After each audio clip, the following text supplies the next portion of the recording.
Assalamualaikum warahmatullahi wabarakatuh. Halo semuanya, perkenalkan nama saya Muhammad Nuruda dari Prodi Bisnis Digital Institut Teknologi dan Bisnis Tuban.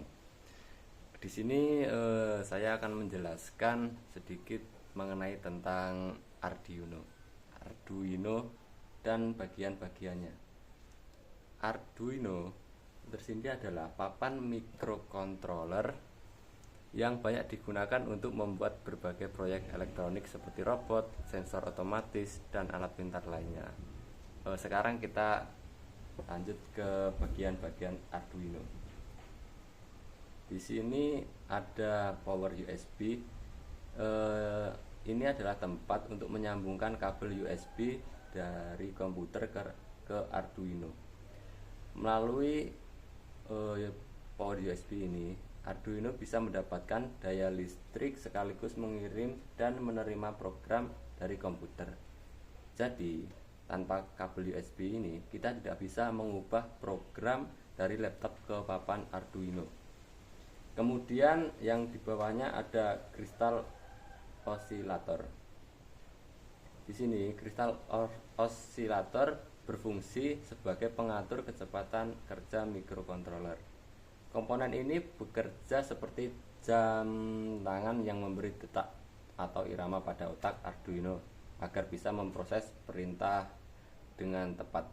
Pada Arduino Uno, frekuensinya sekitar 16 MHz, artinya bisa melakukan hingga 16 juta instruksi per detik.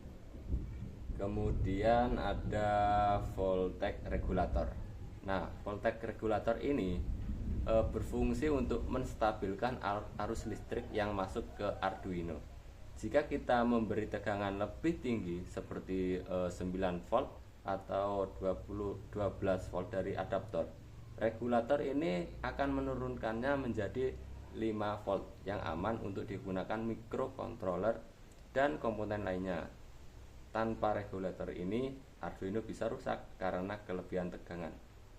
Kemudian yang di bawahnya ada power jack. Power jack ini yaitu colokan bulat hitam di sisi kiri bawah papan ini berfungsi seperti adaptor atau baterai 9 sampai 12 volt. Ini berguna untuk kita ingin menjalankan Arduino tanpa menggunakan komputer.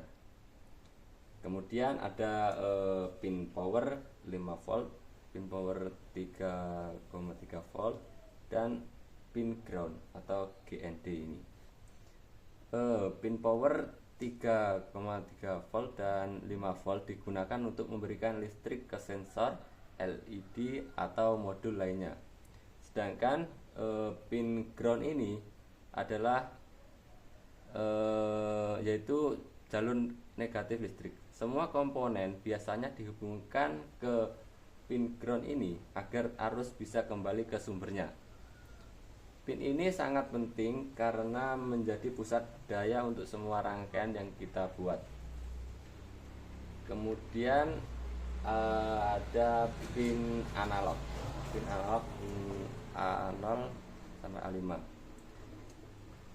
yang berfungsi sebagai membaca sinyal dari sensor analog.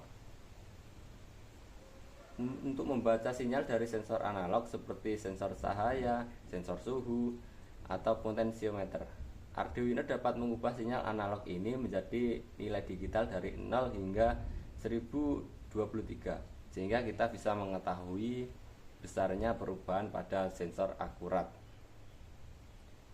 Kemudian ada voltage in. Nah, voltage in ini digunakan sebagai jalur masuk daya dari luar ke Arduino. Misalnya, kalau kita menyambungkan baterai atau adaptor 9 volt, arus akan masuk melalui pin ini sebelum diatur oleh voltage regulator menjadi 5 volt. Kemudian ada IC microcontroller. Di sini IC microcontroller merupakan otak dari Arduino Uno.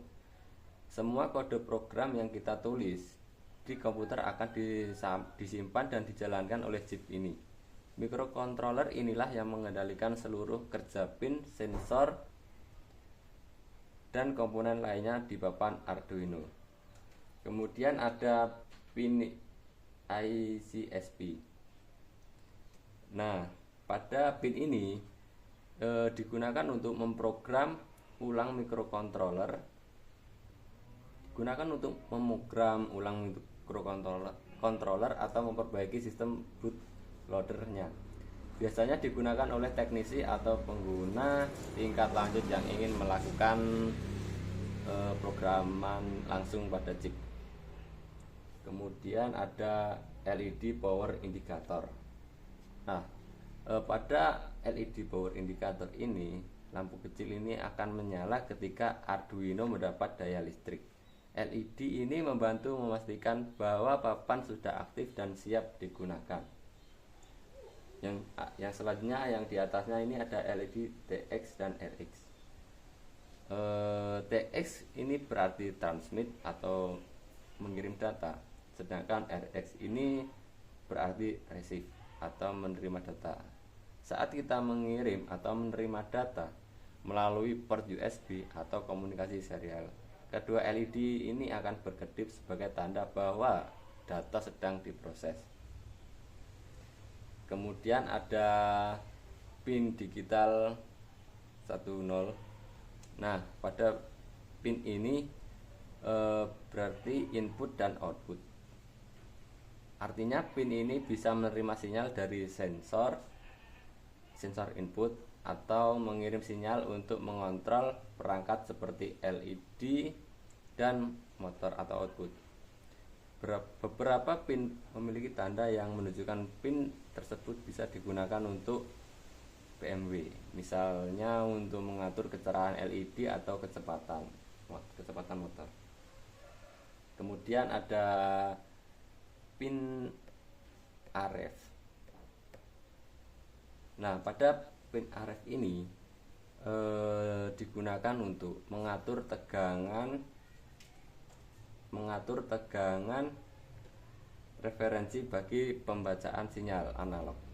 Biasanya digunakan saat kita membutuhkan pembacaan sensor dengan akurasi tinggi atau menggunakan sensor dengan tegangan berbeda. Kemudian yang terakhir ini ada reset button yang digunakan untuk mengulang program dari awal tanpa perlu mencabut kabel daya. Misalnya jika program berhenti atau kita ingin menjalankan ulang dari awal, cukup tekan tombol reset ini. Oke, segitu saja untuk penjelasan dari saya. Terima kasih. Wassalamualaikum.